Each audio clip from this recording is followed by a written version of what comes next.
Look everybody, it's Blaine's vlog. It snows over. It's 4 inches deep.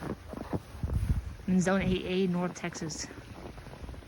And it's very pretty. Crunch. In the garden. Most of the plants are buried in the snow. Like I said, the snow would be up to there. Look at it, it's almost there. It's crazy. The mulberry tree, look at that.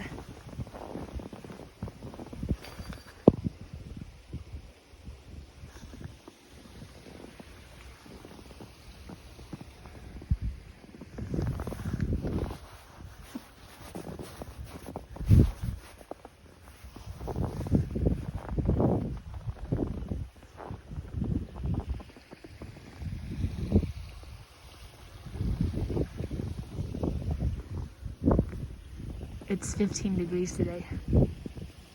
Alright guys, see you in the next one.